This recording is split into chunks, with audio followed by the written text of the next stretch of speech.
Ano kayang subject ang makukuha natin ngayong araw? Tara, sabay-sabay nating alamin dito lang sa Knowledge on the Go!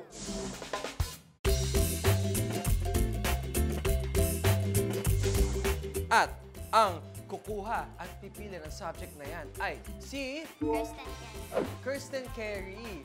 Okay, Kursten Carey, what is your favorite subject? Filipino. Filipino. And why? Kasi po yung sarili nating wika, saka po madali ko po naiintindihan yung mga lesson. Ayun naman pala. Tamang-tama nga naman ang iyong kasagutan. O sige, sana Filipino ang ating makuha sa dice? Yes? Okay. Go! I-roll mo na. Araling Panlipunan. O sige, pumunot ka na ng iyong katanungan, Kursten. Okay.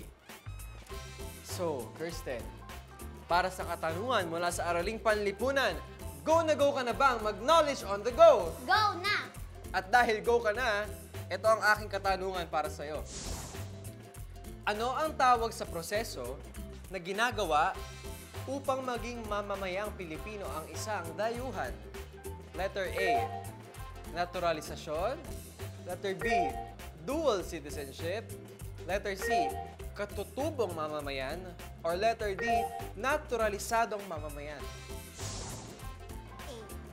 Letter A, naturalisasyon. Kursten, ang tamang sagot ay letter A, naturalisasyon. O, di ba? Alam mo ba, Kursten, ang naturalisasyon ay legal na paraan para maging mamamayan ng Pilipinas ang isang dayuhan. Ang isang naturalisadong mamamayan ay magkakaroon ng karapatan ng isang Pilipino at kakailanganing sumunod sa mga batas at kultura ng bansa. At dahil nakuha mo ang tamang sagot, eto ang prize mo mula sa Knowledge on the Go! Congratulations! O, diba? Natuto na nga tayo, nag-enjoy pa tayo. Kaya samahan niyo ulit ako next time. Ako po si Marlo at ito ang Knowledge on the Go!